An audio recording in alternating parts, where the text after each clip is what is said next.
Gautam Neurocare, brain stroke, migraine, fits, brain and spine surgeries की best neurosurgeon. తెలంగాణలో ration కార్డుల జారీ ఎప్పుడు? గత ప్రభుత్వంలో ఈ ప్రశ్నకు సమాధానం దొరకలేదు. కానీ రాష్ట్రంలో కొత్త ప్రభుత్వం కొలువుదీరిన నెల రోజుల్లోనే రేషన్ కార్డులు లేని వాళ్ళకి కొత్త రేషన్ కార్డులు ఇస్తున్నట్టు ప్రకటించింది.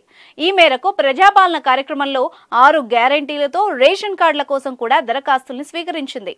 ప్రజలు కూడా ప్రభుత్వం అమలు చేసే హామీల కోసం కాకుండా రేషన్ కార్డుల కోసమే ఆశగా ఎదురుచూస్తున్నారు.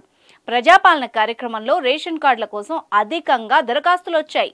ప్రజాపాలనలో మొత్తం 1,84,84,383 మంది అప్లికేషన్స్ రాగా వీటిల్లో 5 గ్యారెంటీలకు సంబంధించి 1,05,91,636 దరఖాస్తులు ఉన్నాయి. రేషన్ కార్డు, ధరణి తదితరాల కోసం అదనంగా మరో 19,92,747 అప్లికేషన్లు వచ్చాయి. ప్రభుత్వం కూడా రేషన్ కార్డుల జారీపై దృష్టి సారించింది.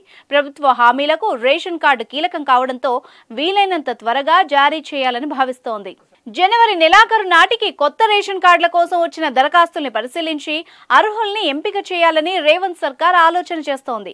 శివరాత్రి నాటికి కొత్త రేషన్ కార్డులను అందించడమే లక్ష్యంగా అధికారులు చర్యలు ప్రారంభించారు. ఏదేమైనా లోక్సభ ఎన్నికలకు ముందు రేషన్ కార్డులు జారీ చేసి చెప్పినట్టుగానే 100 రోజుల్లో 6 గ్యారెంటీలు అమలు చేయాలని రేవంత్ రెడ్డి టార్గెట్గా పెట్టుకున్నారు. ఇక దరఖాస్తులు సమర్పించలేని వాళ్లు గ్రామంలోని పంచాయతీ కార్యదర్శికి లేదా మండల పరిషత్ కార్యాలయంలో అప్లై చేసే అవకాశం కల్పించింది.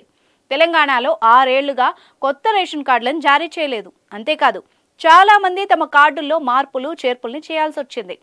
ఇవన్నీ పెండింగ్లో ఉన్నాయి.